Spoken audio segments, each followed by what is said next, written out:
Orleans Saints after winning 2 out of their last 3 games. I'm Amber Theoharis, along with James Jones. Welcome in, everybody, to the Silver and Black Show. And James, a lot of people expecting this to be a shootout because so far over the past 2 weeks, these are 2 of the top offenses in the NFL. That don't sleep on the Saints right now. Yeah, don't sleep on the Saints. They got a lot of playmakers on that offensive side of the ball. But let's hope it's not a shootout, right? Because we want our defense to go out there and we want them to stop. But you got to believe that this offense, with all the firepower they have, they are going to put up some points. We got to be ready to score. We got to control the ball. And if we do that, we'll be just fine. Never an easy place to play, though, at the Caesars Superdome. But look at these offenses.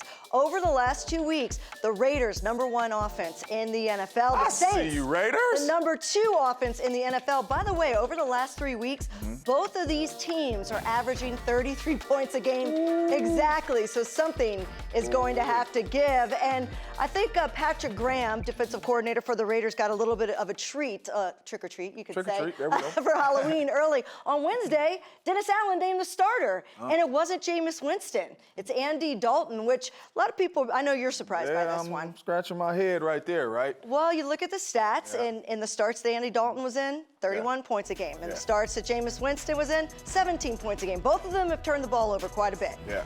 And I'm off the eyeball test, and the last thing I remember, Amber, is pick six. That pick six and that DB saying, "I believe I can fly," and it was back to back, and it was back-to-back pick sixes, right? So I think this is really good for the Raiders defense, right? Because Andy Dalton is not a guy that is just going to drop back and throw this ball 30 times and complete it all over the yard, right? And if he does drop back and throw it 30 times, he has shown that he is going to give you some opportunities to get your hands on football. So yes, these offenses is 1 and 2. So what it's going to come down to is which defense can get those 1 or 2 takeaways to get the ball back to that offense to score some points. Who can create pressure early? If you get to Andy Dalton early, he's going to make mistakes. We even called our girl inside the Saints organization trying to get information as to why Andy Dalton's starting over Jameis Winston. Nobody really knows for sure, but little gift that Dennis Allen, the former Raider, gave to Patrick Graham so he can prepare ahead of time. But I think that the one player that most of the Raiders will be looking at, because you never know where he is Taysom Hill. I don't know, what is he? Is he a quarterback? Is he a running back? Is he a wide receiver? Nope. Tight end? Nope, we don't know. He's just a football player, and he's a playmaker, but all eyes got to be on him when this ball game gets started. All right, listen what Patrick Graham had to say about trying to plan for Taysom Hill. You know, he's one of those, like, where's Waldo guys. You know, that's what, like, you go each week, there's somebody like that usually on each team, so you got to have an understanding, okay, there he is, he's on the field. And then you got to be able to execute from there. Like, we got the idea, he's on the field, we know where he's at, and then from there, can we execute the plan? So that's all. There's usually somebody like that on the field for each team, and he's definitely one of the guys for this team. Along with, they got a few other guys that you got to make sure, you got to know where Kamara is, you got to know where a lot of these guys are. They're really skilled on offense.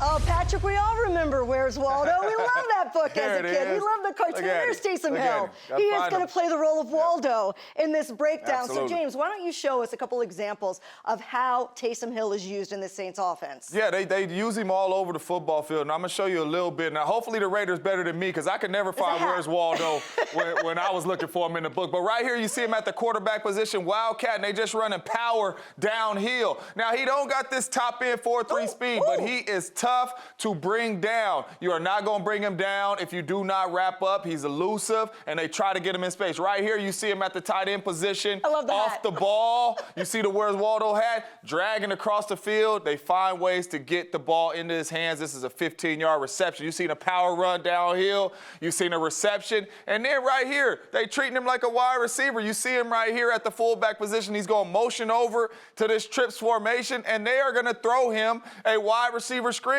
And you see the bodies around, and he finishes violent and finishes in the end zone, right? This is what Taysom Hill brings. And then they put him at the quarterback position, and you're thinking, here comes this power game again. And we all forget the man could throw the football. This is a strike on the beeline, touchdown down the middle of the field. In this ball game against the Seattle Seahawks, he accounted for 4 touchdowns. You have to find where he's at, and right when he's in the huddle, you got to identify where he is in the huddle, and when when he breaks, we know what we got to do to stop him. We cannot let him wreck the game. How often in the NFL do you see a man that's listed as a tight end throwing to another tight end for a touchdown? That's why the Saints. He listed as a running back throwing to the running backs. He's a football player. Yeah, he'll probably be out there throwing to Andy Dalton at some point. But Alvin Kamara undoubtedly is the #1 player that needs to be circled on this offense. He is so dangerous in so many different ways. Man, you're talking about probably arguably the best running back in the National Football League when you talk about do it all, and that is Alvin Kamara, right? His balance is ridiculous, right? You cannot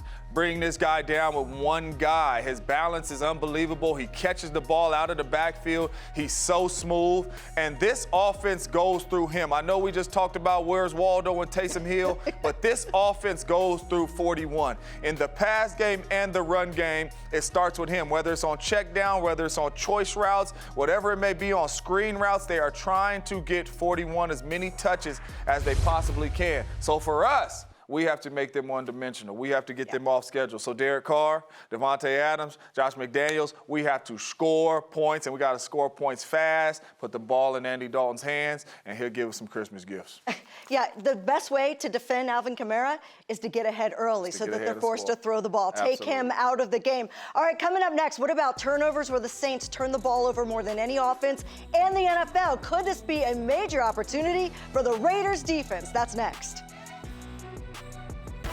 The Silver and Black Show is brought to you by Cox, proud partner of the Las Vegas Raiders.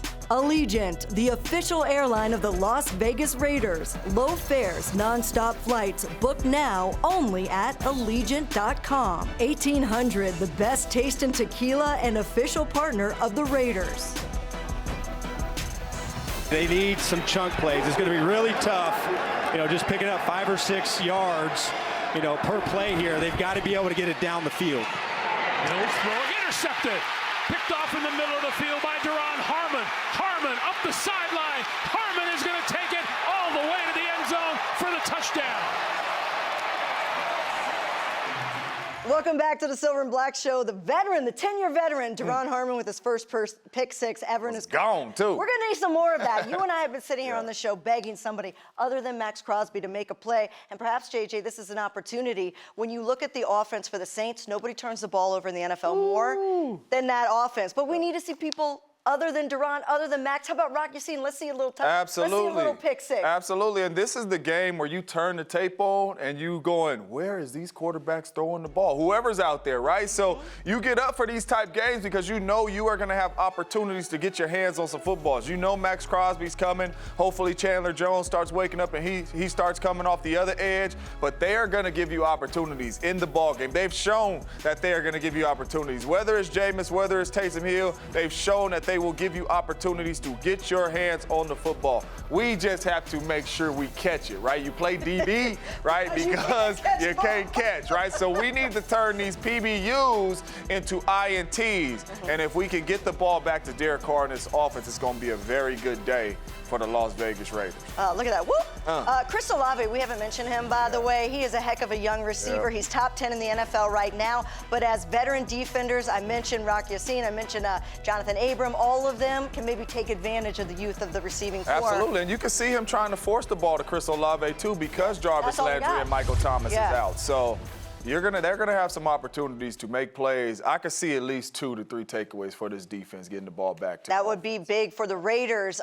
One huge thing for the Raiders is getting Darren Waller back. It'll be the first time in 2 games that Darren Waller has played. He's expected to play. He's been out there practicing. He had the hamstring injury. This will be only the 3rd time, the only 3rd game where the big 3 are out there together. Hunter Renfrow, Devontae Adams, who, by the way, feeling better. There was undisclosed illness in the locker room, but he's expected to play as well. And then Darren Waller. How does it help Devontae? How does it help Josh Jacobs if Darren Waller's out there and producing? Yeah, well, number one, you don't never got to worry about Tay missing no games. He ain't missing games unless one leg is off. You know what I mean? But this is big for the Raiders, right? Because now that Josh Jacobs has let the world know that y'all better stop me, that means we are going to get one high safety, right? That means it's either going to be cover 3 or it is going to be man-to-man coverage. Darren Waller is the fastest tight end in the National Football League, can run really good routes. You play him man-to-man with linebackers and strong safeties, it is going to be a problem all game long. And then not only that, you got to account for Devontae Adams and Hunter Renfrow in the one-on-one coverage. So I am looking forward to see all three of these guys out here, because when they are out here, they're going to play at a high level, especially knowing that you have to stop the run. But you guys should thank me, man, because I had went up to Waller when I was down there in the gym right now getting my little buff on, and I said, listen, man, I don't care how hurt you are. I'm playing Amber in fantasy, and I need to win. That's right, I am playing you in fantasy. So you better come on, man, and come out here and catch some touchdowns. Hey, I got Hunter on my team. So, Hunter, I need to be James Jones. So I need you to have a game. Really quick, a question about Josh McDaniels. If you look at all of his past offenses, the tight end and the slot receiver have big games. Is this the way that he originally wanted this offense to work from the inside out with guys like Darren Waller and Hunter Renfrow? Do you feel like all things will be more aligned? Absolutely. When we came out here in training camp and we were watching the Raiders in training camp, I was like, man, all three of these guys, Devontae Adams, Hunter Renfrow, Darren Waller, could all have 100 catches. The way it was looking out there at training camp, obviously injury bug, concussion obviously hit Hunter Renfrow, but yes, you give attention to Devontae Adams, those two guys are supposed to beat you up, right? But now you got to give attention to Devontae Adams and 28 in the backfield and Josh Jacobs, so it should be a field day for Hunter Renfrow and Darren Waller against one-on-one coverage. So I don't even care if Devontae have one catch, because Waller should have 10, Renfrow should have 10, and we should be toting that thing down. Holler at your girl, Renfrow. I need you on my fantasy team this week. One defender for the Saints that's been having a resurgence type of year is the veteran Demario Davis. Ooh. You have to look out for him. He has been a beast out there. Lately, 13 tackles. He leads the team in sacks. He has 3 sacks, quarterback pressures 4. And it's not just Demario Davis. You have to remember the veteran Cam Jordan out there. And Cam will mess with your mind. Yeah. He ain't afraid to talk. And not only that, we don't want this one of them be one of them games where it's a get healthy game for Cam. Cam is one of those players that is capable of having 4 or 5 sacks in a ball game and really wrecking a game. That's why they paid him big money like that. That's why he's all pro bowler. He can really wreck a game. And Demario Davis, he's not surprising anybody anymore. No. Like, he is a dog. He's the leader of this defense. This defense goes as he goes. So it's going to be tough on him this week, though. Even though we plan to say it's going to be tough, because he got to have eyes on 83. He got to have eyes on 28. It's going to be a little bit of trouble. But he is a baller. All right, we're going to take a break. When we come back, a young rookie is standing out for the Raiders, Dylan Parham. We get a chance to catch up with him next on the Silver and Black Show.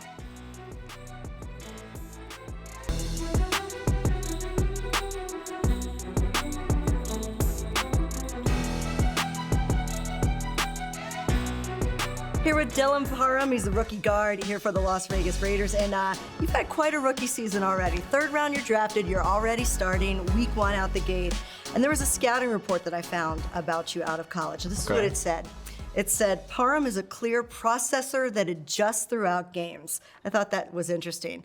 What has it been like processing and adjusting to NFL defenses now? It's definitely a difference. I would say the first thing was just the speed of the game. Obviously just being able to see it and then continuing to have those reps. And so I was very thankful that I got those reps early, week 1, and just having an opportunity to see the game, because it's just like when you have that preseason feel, it's going to be a little bit faster once it becomes regular season. So just gradually building myself into that role so that when I stepped in week 1, it wasn't anything too crazy. But then, okay, now we got the regular season speed, so it's going to be a little bit different. So having an opportunity to start playing a little bit early and then get gradually put in there really helped me out. You do process, because that week 1 game, you came out swinging right out the gates. Did not look like a rookie against the Chargers.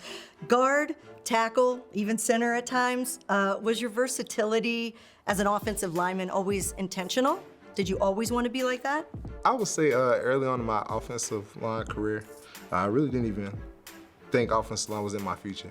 And so for myself, I realized that I like to eat a lot as I was going up in college, and we was having a little bit of different items on the menu. And so for me, I didn't know what it was going to be in my future. I was just really trying to play and have an opportunity to even get on the field. And so that was my main focus back then.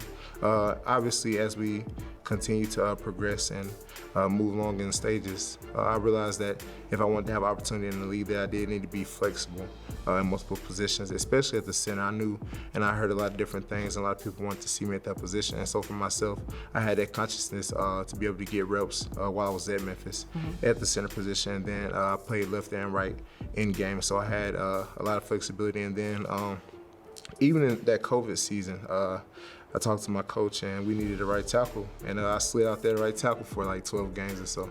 Just having the opportunity to be able to see different things from different areas, I feel like that definitely helps me be able to process a little bit faster. I feel like if you discover you like to eat, Memphis is a great place to be. You got the barbecue, right? You got all that down there. It's pretty good food. One more note on versatility. You actually played defensive end a little bit when you were in college. I mean, is there a position that you didn't play? Did you ever play quarterback or no? Did I miss something? They did have a couple packages for me, Wildcat back in the day. So, See, I knew if I asked that we would find out that you played something. Yeah. But as defensive end, playing that position, has that helped you be a better offensive lineman because you can anticipate what their mindset is? That, and then also just the footwork prior to. Just because defensive end, you work a lot of different moves and you work from different techniques. And so for me, I didn't really get into pass setting. I feel like that took a little bit longer for me than actually being able to rush the passer. And so just actually sitting back and, okay, I understand this is what I would do. If I was in this technique, it's like, okay, I can see that a little bit better. And so it definitely helps me. It gives me some insight because I did have a little bit of experience over there. Yeah, versatile, I think, is the key word here. I haven't asked you yet about Thayer Munford, your classmate in the draft. That's my guy. How cool is it to come in with another offensive lineman and feel like you're kind of a new generation that you guys are going to grow together? What was the first thing that you noticed about Thayer and that you continue to notice about him that stands out to you? I would definitely say his length. Obviously, he's a taller guy. He's taller than me. And so, and when we came in initially, we were both playing a little bit of guard ourselves. And we knew that we were both going to be rotational guys. And he was doing a little guard tackle. I was doing guard center. And so we just started connecting through that because obviously the guard is where we had similar. And then I knew a little bit about Thayer. I didn't really know Thayer at the time, but I always try to keep up with the guys that are in my class. And so I didn't know what type of person he was, but we ended up being roommates the entire time when we first got here. And so obviously we grew through that and continued to talk and communicate with one another. And so I feel like just us being in the same space helped us learn more about one another. And then once we brought it to the field, it just made it a little bit simpler, like especially when we started playing right guard and right tackle beside one another. I was like, that helps us communicate. We're able to talk. Like if we have a question or he has a question, I can easily help him out, or if it's vice versa. And so for me, it's just like, it's good having somebody who's like already having an opportunity to play with me as well, so he understands the same things that I'm going through. Like, okay, this may be something that I have a problem with, and maybe he had the same thing. So it's just like, it feels good to have that person who's in the same sort of space as me. Yeah, it's that chemistry and the growth together. One last question for you. We're almost at the halfway point of your rookie season. It's probably going pretty fast. It feels like it. I know, and then you look forward to the second half. It's been a very positive first half for you as a player. What's ahead for you in the second half? What do you focus on? Where are your areas of growth that you're like, okay, this is where I'm turning my head to in the second half? For the second half, obviously, truthfully, I just want to take it sort of one game at a time, and so that's the biggest thing for me. Because that's worked for you, hasn't it? It seems like it. It has, and it's a lot of great competitors, and you don't want to really look too far ahead when you got somebody right in front of you, because I feel like you'll overlook something that way. And so for myself, I'm just trying to take it day by day, execute, get 1% better each and every day, and then go and play at a high level on Sundays. The Silver and Black Show has been brought to you by Cox, proud partner of the Las Vegas Raiders. Allegiant, the official airline of the Las Vegas Raiders. Low fares, non-stop flights. Book now only at Allegiant.com. Chevron with Techron gives you unbeatable cleaning and mileage. Chevron, together ahead. And that means they're going to run it with Hill. This is work to go. Every time, and now he's gone. It's a foot race, but the speed of Woolen, will he get there? No! Touchdown! A 60-yard scamper for Taysom Hill. This one's about as loud as it gets when they got it humming. And so I think for us, being able to get in and out of the huddle quickly so we have time at the line of scrimmage, the noise becomes problematic when you're fighting the play clock. So when Kansas City that week, we were really trying to, get into the huddle, get out of the huddle with 20 seconds left on the play clock. So Derek's not scrambling at the line of scrimmage to try to do his job and then also deal with the noise. So that's going to be, our operation in general is going to be important. I'd say the beginning of the game, the start of each drive, those are key areas where the noise is going to be there and you can kind of maybe settle it down a little bit if you execute and perform well. Caesar Superdome, one of the loudest places to play in the NFL. Yeah. The fans are crazy. Yeah. You have to remember, JJ, it's Halloween weekend on Bourbon Street. You're going to have grown men dressed as everything out there, and they're going to be very loud. But to give them credit, Arrowhead, as you and I have always agreed, is one of the loudest stadiums. They went in there and only lost by 1 point. Absolutely. They didn't have a communication problem there. Absolutely, and they'll be ready. Communication and all that'll be fine. And like Josh said, get in and out of the huddle. Let's jump up on these boys. Let's bring the boo birds out, right? Because I done been out here a couple times to this dome, and they slapped me in the back of the head and said, "Get out of here." They beat us down out there, but Tough place. last time the Raiders were there, they got the job done. It is an extremely tough place to play. They get extremely loud out there. Passionate fan base. Hopefully, Raider Nation showed up as well. We'll be out there in our costumes as well, yeah. making sure we out there celebrating with them. You know what I Looking mean? tough. But it'll be fun. It's going to be fun. Take a look at the false start penalties. Right now this season, Caesar Superdome is number 2 on that list. So got to be disciplined, got to communicate, and can't get the penalties. AT&T Stadium, by the way, Dallas. Yeah, Dallas. One of the loudest places right now, according to this, 11 false start penalties. They must have played some sorry teams at home, because Dallas ain't that. Jerry's World is not that loud, but that New Orleans Dome, it's gonna be loud. We got to be ready. Derek Carr, 2-0 in his last 2 games Let's against go. the Saints, by the way. All right, so it is a party on Bourbon Street kickoff. It's Let's at 10 go. o'clock Pacific time in Las Vegas as the Raiders try to get win number 3 against the New Orleans Saints. We'll see you at Raiders game day right after the game.